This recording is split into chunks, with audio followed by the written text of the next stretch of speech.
Mythes et légendes anciennes.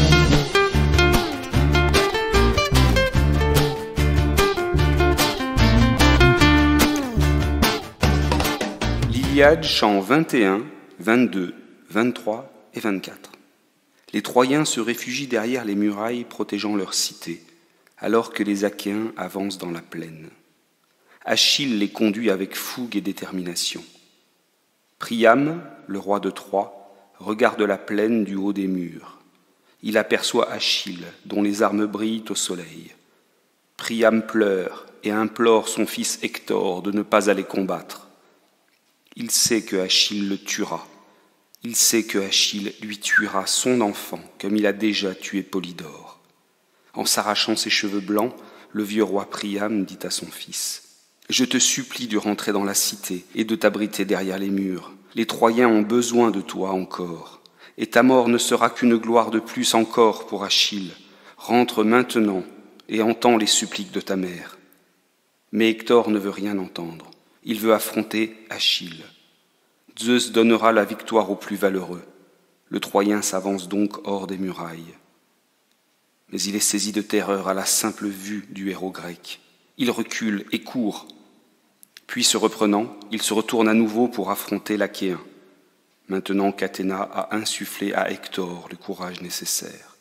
Il s'adresse à Achille et lui dit : « Je ne vais plus te fuir et je vais te combattre. Si Zeus me donne la victoire, je dépouillerai ton corps des belles armes et je rendrai ton cadavre aux Achéens.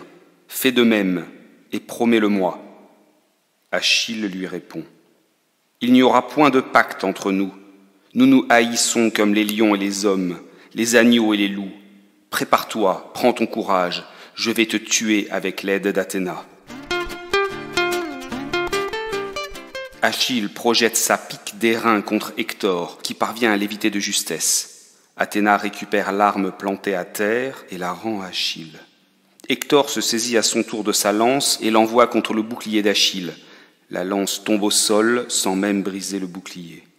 Hector comprend que sa mort est proche, mais il dégaine son épée et se jette sur le Grec dans un dernier sursaut. Achille, d'un geste empli de fureur et de fougue, enfonce sa lance dans le cou découvert d'Hector. Hector est transpercé de part en part. Il tombe à terre, encore conscient. Achille le regarde et lui dit : « C'est moi qui t'ai tué.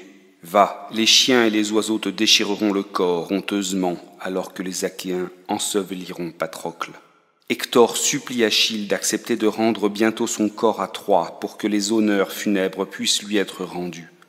Mais Achille refuse. Hector meurt en rappelant à Achille sa destinée. Paris et Apollon te tueront. Achille retire sa lance du cadavre d'Hector et récupère l'armure. Tous les soldats achéens accourent auprès d'Achille et regardent le corps sans vie du fils de Priam. Achille, celui à qui les dieux ont donné la victoire, perce alors les tendons des 2 pieds d'Hector et y passe une courroie. Puis il attache ainsi le corps du vaincu derrière son char. Achille monte sur le char et fouette les chevaux qui s'élancent avec ardeur. Voilà que le cadavre d'Hector est traîné dans un tourbillon de poussière. La mère d'Hector et son mari Priam, le roi de Troie, sont épouvantés de ce que Achille fait en dépit de toutes les lois. La reine gémit, pleure et hurle sa douleur, regrettant d'être encore en vie et de subir une telle épreuve. De retour à leur nef, les Achéens se reposent après la bataille, alors que les Troyens pleurent la mort d'Hector.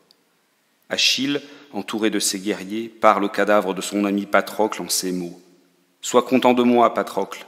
Hector sera jeté aux chiens et déchiré par eux. Et pour te venger, je tuerai devant ton bûcher 12 nobles fils de Troyens. » Achille offre aux hommes présents le repas funèbre. Un grand nombre de bœufs blancs et de chèvres sont alors sacrifiés. Leur sang coule abondamment autour du cadavre de Patrocle. Agamemnon fait préparer l'immense bûcher pour incinérer son corps. Des hommes en armes le portent alors que Achille soutient sa tête. Au moment d'incendier le bûcher qui va consumer le cadavre de Patrocle, Achille y dépose aussi 3 chevaux, 2 chiens et le corps de 12 enfants troyens qu'il a tués pour l'occasion. Mais pendant ce temps, Aphrodite, veille à protéger le corps d'Hector. La déesse éloigne les chiens du cadavre et l'enduit d'une huile le protégeant de toute déchirure. Le bûcher de Patrocle brûle toute la nuit.